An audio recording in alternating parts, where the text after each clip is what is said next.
અમદાવાદમાં વેપારી અને તેના પુત્રને મરાયો છે માર. રૂમમાં કેદ કરીને મારવામાં આવ્યો છે.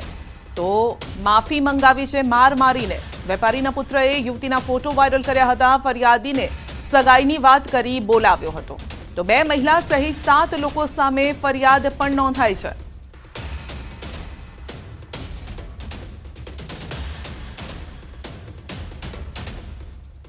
ભાવનગરમાં વધુ એક દુષ્કર્મની ફરિયાદ. 16 વર્ષની સગીરાને મજૂરીની લાલચ આપી દુષ્કર્મ આચરવામાં આવ્યું છે. સગીરાના દાદીએ નોંધાવી છે ફરિયાદ. પોલીસે એક આરોપીની કરી છે ધરપકડ, જ્યારે કે એક શખ્સ ફરાર છે. પાલીતાણા રૂરલ પોલીસમાં પોક્સો સહિતની કલમ હેઠળ ગુનો દાખલ કરાયો છે.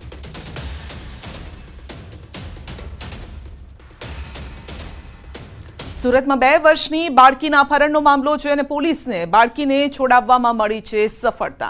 અપહરણકર્તાઓના ચંગોલમાંથી બાળકીને છોડાવી છે. પોલીસે દાહોદથી બાળકીને મુક્ત કરાવી. પોલીસે આરોપીને દાહોદથી ઝડપી લીધો છે. તો બાળકીને લઈ મધ્યપ્રદેશ જવાનો હતો આરોપી. પોલીસે 10 ટીમ બનાવીને તપાસ હાથ ધરી છે.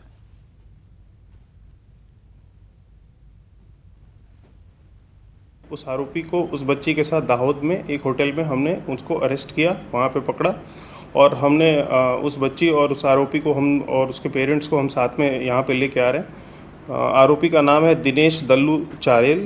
इसका धंधा ये करता है सेंटिंग का काम और बापा सीताराम चौक के पास रहता है। સુરતમાં ટેક્સટાઇલ માર્કેટમાં લાગેલી આગ હજુ પણ બેકાબુ છે. છેલ્લા 6 કલાકથી આગ પર કાબુ મેળવવાના પ્રયાસ ચાલી રહ્યા છે.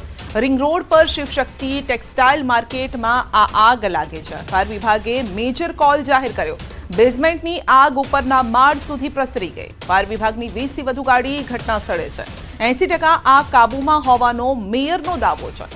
ભીષણ આગના પગલે લાખોનો સામાન બળીને ખાખ થઈ ગયો છે. ગઈકાલે પણ આ જ ટેક્સટાઇલ માર્કેટમાં આગ લાગી હતી. ગઈકાલે દુર્ઘટનામાં એક વ્યક્તિનું મોત થયું હતું.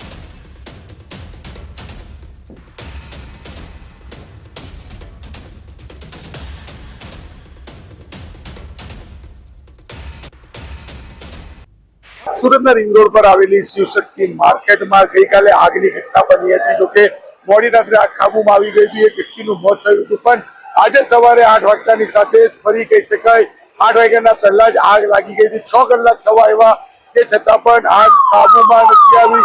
સતત ફાયરની ગાડીઓથી સમગ્ર વિસ્તાર રંકી રહ્યો છે. બ્રિગેડ ઉપર ડિક્લેર કરવામાં આવ્યો છે. 50 કરતા વધુ ગાડી અને 100 કરતા વધુ જવાનો આગ પર કાબુ મેળવવાનો પ્રયાસ કરી રહ્યા છે, પણ દ્રશ્ય જોઈ શકાય છે કે હજુ પણ સતત આગ ચાલુ છે. કારણ કે 5 માળની આ માર્કેટ 1500 કરતા વધુ દુકાન અને જે કપડું છે એ નાયલોન કપડું છે. મોટાભાગે નાયલોન કપડું પેટ્રોલિયમ પેટાસમાંથી બનતું હોય છે, એટલે કે આગ બેકાબુ છે. કપડાનો મોટો જથ્થો માર્કેટમાં હોવાને લઈને આગ કાબુમાં નથી આવી રહી. 6 કલાક થયા છે છતાં પણ સતત પાણીનો મારો કરવામાં આવી રહ્યો છે. દ્રશ્ય જોઈ શકાય છે કે હજુ પણ કાળા ધુમાડા નીકળી રહ્યા છે, એટલે કે આગ કાબુમાં આવ્યા બાદ પણ કુલિંગની કામગીરીમાં લાંબો સમય ચાલશે. એટલે કે કહી શકાય કે 5 કલાક થયા બાદ હજુ પણ આગ કાબુમાં નથી આવી અને હજુ પણ 6 થી 8 કલાક આગને કાબુ અને કુલિંગની કામગીરીમાં થશે. કીર્તેશ પટેલ, ન્યૂઝ 18 ગુજરાતી, સુરત. અને વાત કરીશું મહાશિવરાત્રિની.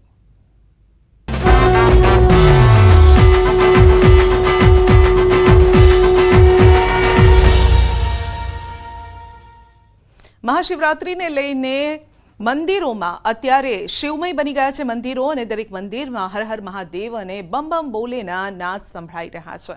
શિવાલયોમાં વહેલી સવારથી જ શિવ ભક્તોની કતાર લાગેલી જોવા મળી રહી છે. સોમનાથ મહાદેવ મંદિરમાં ગુજરાત જ નહીં દેશ વિદેશથી ભક્તો દર્શન માટે આવી રહ્યા છે. જૂનાગઢમાં ભવનાથ તળેટીમાં પણ ભક્તોનું ઘોડાપૂર ઉમટ્યું છે. આ તરફ રાજકોટ રામનાથ મહાદેવના દર્શને પણ રાજકોટ વાસીઓ ઉમટ્યા છે. ત્યારે જામનગર, દાહોદ, મોરબી, પંચમહાલ સહિતના શિવ મંદિરોમાં ભક્તો મહાદેવને નમન કરવા પહોંચ્યા છે.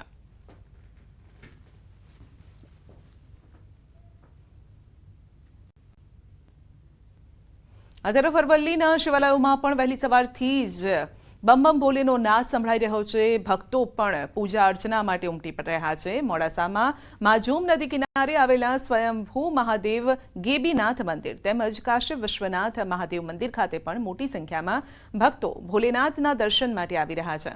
આ તરફ ભિલોડા ખાતે આવેલા ભવનાથ મંદિરે પણ મોટી સંખ્યામાં ભક્તો ઉમટ્યા છે.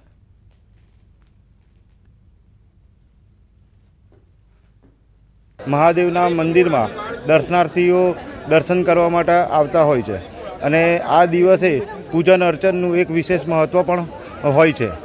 હિન્દુ ધર્મમાં દરેક જ્ઞાતિના વ્યક્તિઓ આ દિવસે દરેક શિવાલયોમાં જઈ પૂજન અર્ચન કરતા હોય છે અને આ દિવસે ખાસ મહાશિવરાત્રિના પર્વનો દિવસ એ શંકર ભગવાન અને પાર્વતી માતાના વિવાહનો દિવસ છે.